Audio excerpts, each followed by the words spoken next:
We visit now with Titans GM John Robinson, who joins us via Zoom. John, when we spoke before the AFC Championship game, you said you were prepared for an active offseason, but did you have any idea what you were actually having to prepare for? I don't think you ever prepare for virtual meetings and drafts. I have learned more about technology in the last 4 or 5 weeks than I really cared to know. But we're working with the same deck of cards that all 31 other teams are, and we've kind of found our method and feel good about where we're at. The pandemic began as free agency began. You were able to strike a long-term deal with Ryan Tannehill, and you placed the franchise tag on Derrick Henry. How satisfied are you with those situations and the way they played out? You know, we were trying to get long-term deals with both done. We were able to find one with Ryan there and still working one with Derrick. But that's an avenue that we have to use that tag. Hopefully we can keep working towards securing him here for a while and then able to add some pieces along the way. So it's good. The biggest news you made may have been the trade of 5-time Pro Bowler Darrell Casey to Denver. You save cap space, but only get a 7th-round pick in return.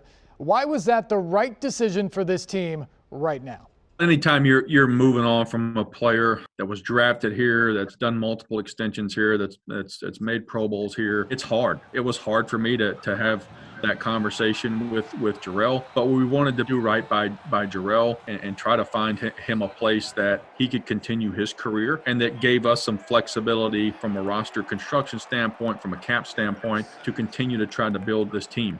You mentioned the challenges of running a virtual draft with no in-person workouts or interviews with the top prospects. How were you able to overcome that?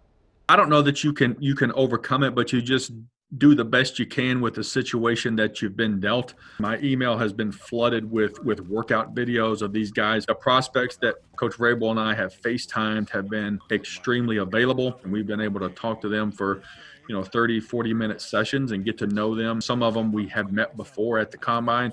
Some of them we haven't. And we want to have those dialogues so that, this isn't a mail order bride situation. We've actually engaged and gotten to know them as best as possible given the circumstances that we're all in. And how will the draft night war room look, and what impact do you think it'll have on the typical selection discussion?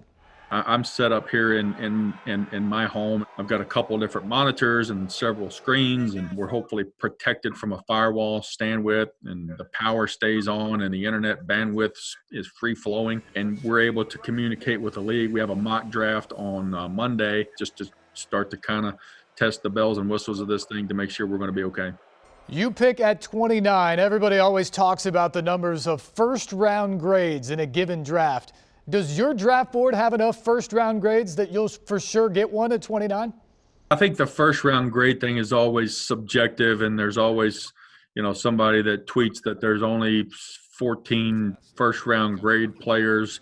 Again, that's a subjective opinion. We're looking for guys that can come in here and help our football team, whether we stay at 29 or we slide up or slide back. The depth of this draft gives us some flexibility, hopefully to move around a little bit. We often see runs on quarterbacks in the first round, but in a draft like this with depth on the offensive line, edge rusher, and a cornerback, is there another position that you could see have a run on it early in the draft that could impact what you do? I mean, there's several position groups that they're pretty stacked at the top. This receiver group's pretty stacked. I think the D-line group's pretty stacked. There could be a run on those guys that pushes some guys down or up.